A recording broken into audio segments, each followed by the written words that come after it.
So hello and welcome. We are here today to talk about Battletoads and to give you an exclusive look at lots of gameplay from the upcoming Battletoads game, developed by Dlala. So you've got myself here at Rare, so I'm Adam Park, head of brand and licensing. I'm also joined by, through a wall over there somewhere, Paul Collins. Just to the right, hands on. Hi, Paul Collins, lead designer at Rare, helping out on Battletoads. And then remotely, from Dlala, we have AJ. Hi, I'm AJ Grant-Scrutton. I'm game director of Battletoads. So, do we want to jump straight into some gameplay then? And then we can have a chat while we're going. Sounds good. The main thing we want to do was kind of try and do a new approach to how combats are usually executed in 2D brawlers. Whilst doing that, we also wanted to make something that felt kind of more accessible to a wider audience. So we didn't want to have long kind of combo sequences which we had to remember to pull off single moves. So kind of we really focused in on being able to do kind of any of your moves at any point. So you kind of see here that I'm playing as Zitz. So I can do a combination of basic attack, a volley, which is kind of a buzzsaw. I can dash through the air into kind of a jackhammer drill down. And then Paul, who's playing as Rash, getting beaten up. Paul, what moves are you doing as Rash? Yeah, so I really liked Rash, particularly because of his kind of more middle-grounded approach to fighting. He's very much kind of like a nice entry character for people that are maybe new to the series. He's my favourite moves. He's got that classic feel from the original games with that kind of big 5-hit punches with his fist kind of extending huge at the end. I absolutely love the little in-air move that he's got with his chicken wing. His chicken.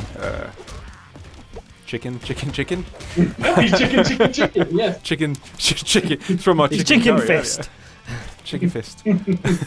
Chicken fist. So for someone like me though, who's more of a button basher, let's say, more of a novice, is it still approachable in that way too? Yeah, 100%. Like you can spam the buttons and get through the game. You're seeing kind of the bottom right hand of the screen that we've got like a rank. Now, if you're just button mashing, you're not going to be pulling off your like A and S ranks, which are then in turn linked to kind of collectibles and achievement. But you should be able to kind of battle your way through combat. Like times where you will need finesse is you'll see that kind of the character that Paul was against there was blocking, and he had to use his charge morph to break the block. But besides that, this is definitely button masher friendly. You just won't get to kind of enjoy the kind of payoffs of the finesse quite as much, but you'll still get your own rewarding gameplay. But that's great though. So I mean, and that kind of harks back to my original experiences with Battletoads when I was younger. There was like that ability to just kind of, you could just about get through a chunk of the game without a huge amount of skill, but obviously playing it with skill made it an entirely different game. And we saw that again with just Rare Replay. The ability that some people had compared to me, who worked on the game. I think that's a really good shout for it across the whole of the game, particularly with being multi-genre, is that we know Battletoads is very infamous for its difficulty and its challenge, and it was definitely right for something like the 90s where you might only get one game, so you really want to feel like you get your money's worth. But for us, we know it's obviously 2020, and just like Battletoads and the different games that Battletoads has been on, we've had an arcade one, a Game Boy one, and it's all about, one of the things I loved about Battletoads, it's always been right for that console and that platform and the audience that it's going to be intended for. And that's definitely here for us too, in that we wanted to make something that is approachable for new players that might have never played brawlers before, that want to try them out. But at the same time, it's an opportunity for new players to come in, and also people that know they want that hardcore experience. That Battletoads level difficulty that we've got in the game is definitely there for people. How important is teamwork in the game? Oh, definitely. I think throughout the course of the game, one of our key pillars for the game has been making this awesome couch co-op experience. And every mechanic, every kind of feature and multi-genre aspect of the game has gone through that side of things. So we've looked at like how can we create like that in-room dynamic where everyone is talking to each other. The game plays great on its own, but it really does come alive when you start to get your friends together. And I think one of the things that Dlala have done a great job of too is that the mechanics feel great for one player, but then it just the levels and the setups, they feel like so different. It's a different dynamic completely when you start to play them together, particularly something like Mistreated, where you can then start to like kind of communicate together of who should be taking which part of the controls.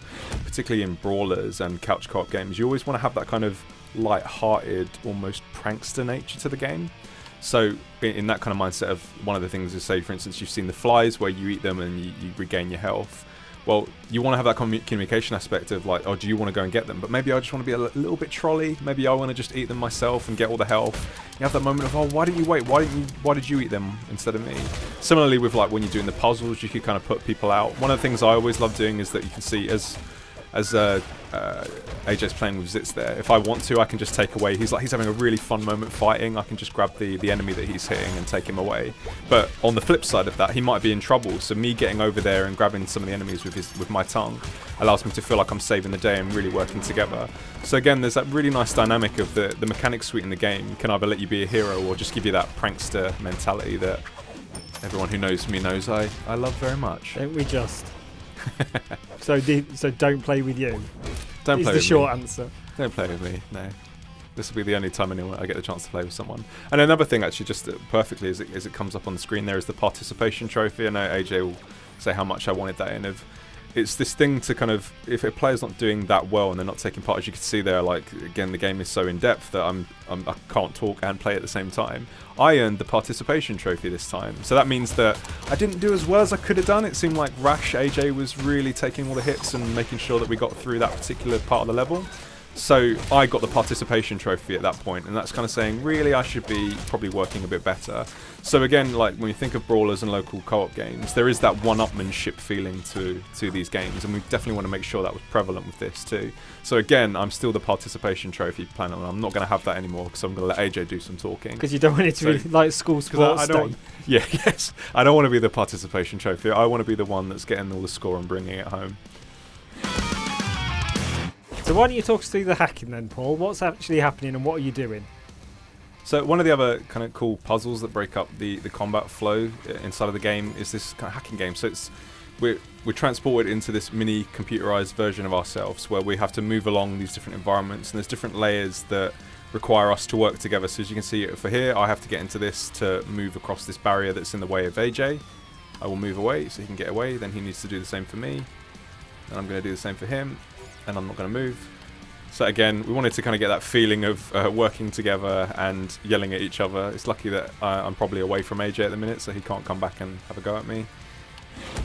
And so, you know, you were saying about obviously you can troll each other, but you know, with someone like myself who isn't maybe quite as proficient as you, like how have you gone about designing this to have a good player and a not so good player? Like, is the revival mechanics and the like? Yeah, it's a good shout. So I'll sacrifice myself. Oh, you will, to show off the mechanic. Okay, so I'm out. AJ, go for it. If he wants to. So I could revive Paul. Or I could remember that he just spent ages trolling me on the hacking game and decided to leave Paul to die. And I think that plays nicely into the life system as well. So if you're playing single player, the way that we've approached the life system in the game is that once all the toads are out, that's the game, that's the screen wipe. So you get 3 chances when you're playing single player, but then again it comes into its own when you're playing multiplayer, that you want to keep all the toads alive. So if I'm out, you want to make sure that I'm back in the game as quickly as possible.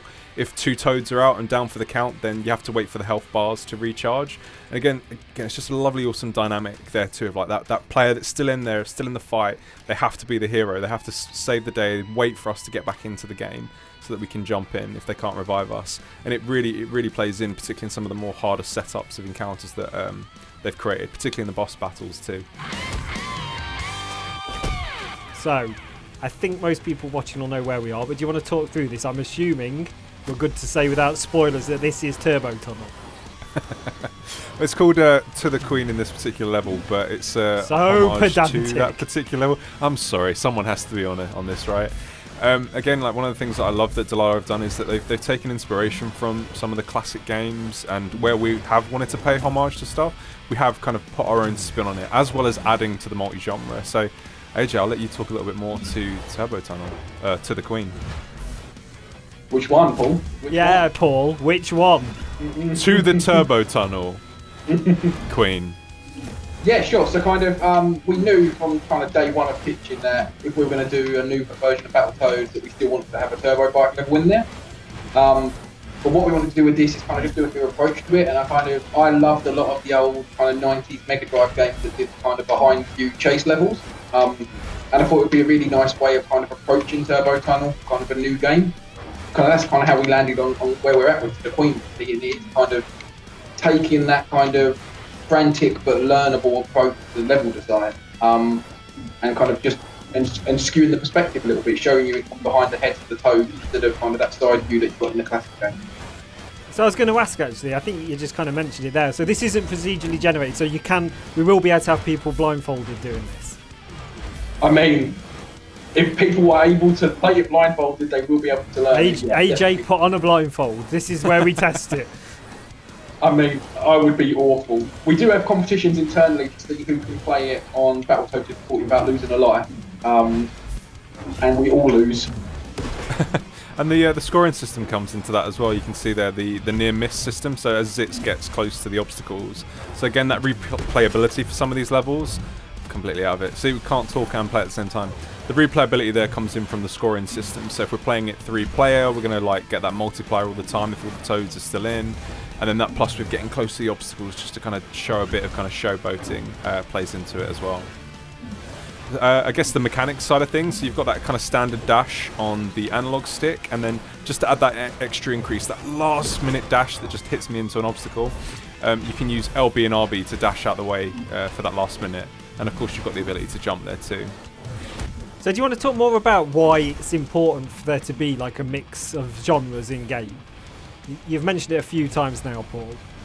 Yeah, sure. So again, one of the things that we love about Battletoads is this multi-genre nature, this feeling of like you never know what to expect in terms of the levels, and that really feeds into the story again. Like with having this amazing writing team that AJ and Dlala have put together, that needs to be coincided with like these really awesome gameplay moments. And Battletoads is a fantastic kind of a bed for that. Like you never know what the next gameplay genre is going to be, so you've got that combat at the heart, but it allows us to have a little play around with, okay, so in this sequence we're trying to run away from people that we've kind of offended or done wrong to.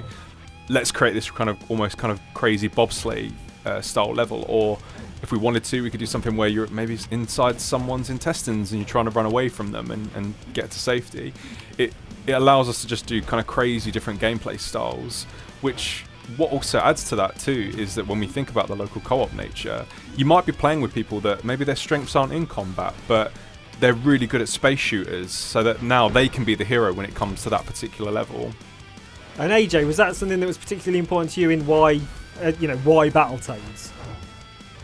Yeah, 100%. Like the two main pillars for me, kind of, that made me love Battletoads, that made me want to do a new Battletoads was, playable cartoon and genre mashup. And be able to make a game that has all these different genres, but it still feels like one big cohesive game was kind of the biggest goal we had as a studio for this. And like Paul said, like it really does a great job in that sense of like letting everyone have their moment to shine. So if you're like Paul and you're really bad at combat, I can carry him through the combat level. And then if you're also like Paul and you're really bad at the Queen, then somebody else can carry you through to the Queen. And eventually you'd probably find a game mode you're really good at. I mean, Paul's still looking.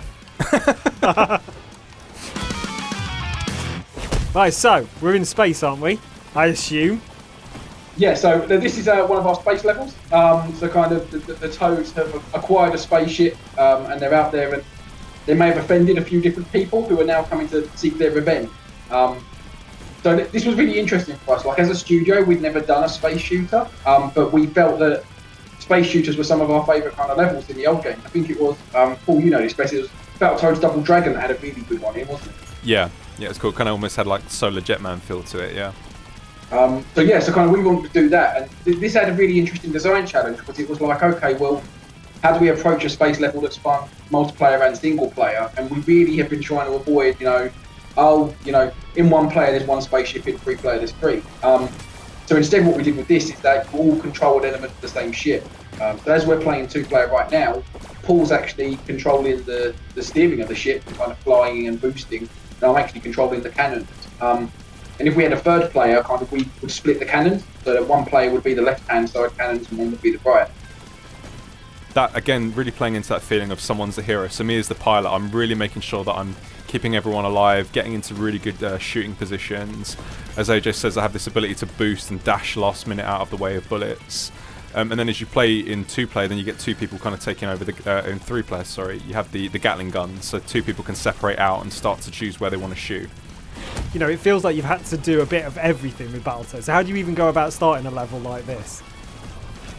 Yeah, I mean, I'm going to take 0 credit for this. So this was actually kind of, these space levels were the hard work of kind of our lead designer, Grant, and one of the designers called William. So yeah, this was really interesting for us. Like I said, we didn't really have the experience in the studio to do a space shooter. And I knew that the vision we had for this, it wasn't necessarily like a traditional shmup or bullet hell. We really wanted something that sat in between kind of, you know, took elements of like the tactical and strategic elements of those games, but made it more focused around the enemy archetype, like something you might see like Geometry Wars or something to that effect. So kind of where this was really, you know, all about the enemy design. There is no levels to this, right? It's a big open space, literally, with this space.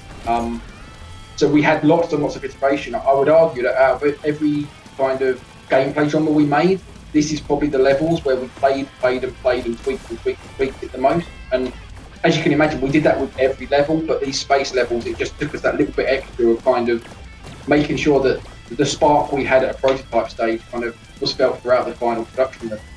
I think it's also worth stressing how you're making this look quite easy. And I know from experience this is not easy. Knowing these levels and having played them as much as me and Paul have is kind of, it definitely blurs how easy it is. I mean, I remember that I'd been playing it on Toad and Tadpole, on normal and easy difficulties, and like I convinced it first time I could do no hit run. And then I decided before the game came out I wanted to do like a 100% completionist run on Battletoads difficulty. And this level took me 41 minutes. And I can normally do this level in about 6.5, 7 minutes. So, like, what you kind of touched on it there, but what are the difficulty levels then on Battletoads? What can people expect? Yeah, so there's 3 main difficulty levels. So there's Tadpole, Toad, and Battletoad. Super original names. Actually predicted by somebody on the Discord channel as well. Oh, really? Yeah, somebody on the Discord channel actually predicted it spot on. Toad is like our normal. Toad is like the one we say, like, this is how we'd initially designed the experience. And then Tadpole is kind of like, okay, well, we wanted to make this a version of the game that kind of, I don't want to say anyone can play, but it's a lot easier for players who kind of aren't as experienced and are looking for kind of a more, you know, a more relaxed version of the game. In Tadpole, you get more health. The enemies are a little bit weaker. In levels like To the Queen, we remove some of the obstacles to make that track easier. So it's generally like, it's a more relaxed version, but it's not what I would say is like, you know, you're not just going to pick it up and blast through it in one attempt if you're that kind of difficult level. Whereas Battletoad, on the other hand, enemies take more hits, you've got less health, we add in extra obstacles on levels that are obstacle based.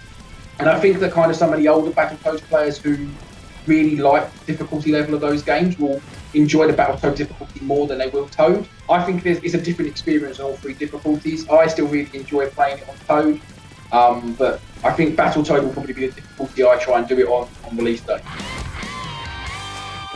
So where are we now? This looks very different, AJ. Yeah, so we're in kind of one of our full screen mini games. So this is Emergency Stations. I don't want to give you too much story context as a spoiler, but kind of the idea for this is that as players, you've each got kind of panels that you need to complete to successfully get through this level. So you'll see at the top, there's like a sequence that has these symbols. So you need to kind of try and find the corresponding mini game for that symbol and complete it within the time. And this is a great one for kind of falling out with your mates, basically, because there's a reliance on each other for this. And so you can work together initially, trying to find the right panels, you know, trying to figure out, oh, you've got to do this one, you've got to do that one. But it quickly all falls away and becomes, oh my God, we've got 5 seconds. Why are you doing that wrong? Do it right, do it right, do it right. And it's fun in that sense. And you know, you talk about the symbols, and again, Yes. don't answer if this is a spoiler, but I assume they're a language of their own right. Oh, yes, Right? they are. And this is the Topian language, yes. And is that something that people will be able to kind of work out what they say? I hope so. So people can look for Easter eggs, is what I'm getting at. It's a very leading question, this, AJ. I do apologise. I mean, and I know you actually know the answer. I know the answer. I'm being like the companion in Doctor Who by pretending I don't know. It's amazing. Yeah, so the Topian language is a font. It's the complete alphabet. So you know, when you see Topian written within levels or kind of within other screens, you will be able to translate that if you kind of have the alphabet figured out. And it's definitely worthwhile kind of players doing it for Easter eggs, for little surprises, and maybe for some kind of in real life kind of payoffs as well. Ah, nice. AJ, game time. Come on, 8157. Oh, where are you? Come on, it's your go. Oh no, have a go at me now. Yeah. How dare you explain the game to our players? Yeah, exactly. Again, like from my side of things, we've crashed this one. From my side, I love that these really break up again when we wanted to have that feeling of like kind of delighting players and surprising them with things that they're kind of out of the norm that they weren't expecting, that really fits into the story and really adds so much different enjoyment factors that you weren't expecting. Again, it's that, oh, can we go back in and play this level again because it was just fun in its own right. I think that's you're going to get some really cool little moments like that inside of the whole experience. Right then, so this looks familiar. So anyone who's seen the trailers we've released so far will have seen this. And so we've had a lot of questions come in about this. So do you want to tell us what's going on, where we're at? So this is Mistreated. I'm not going to give story spoilers, but effectively it's kind of like a bobsleigh inspired level in some ways. So all three of the toads are kind of working together to control this, censored by spoiler. And you have to kind of work through your level, jumping and grinding on different rail. So the great thing about this is it's all about teamwork. So when you come up to a grind rail, you all need to press the corresponding button to pull off the grind together. If any of you don't do that, then they become rendered unconscious, which slows you down and makes you more likely to get caught by the crowd of people chasing you. Then in terms of the jumps, anyone can jump. So it's really handy if, like what me and Paul have done here, we discussed in advance and said, hey, you know, while I'm talking, you control the jump and we'll both grind. But that means kind of at any point in any of the level, anybody can press the jump button and both jump. So again, that lovely thing I love about the trolling aspect.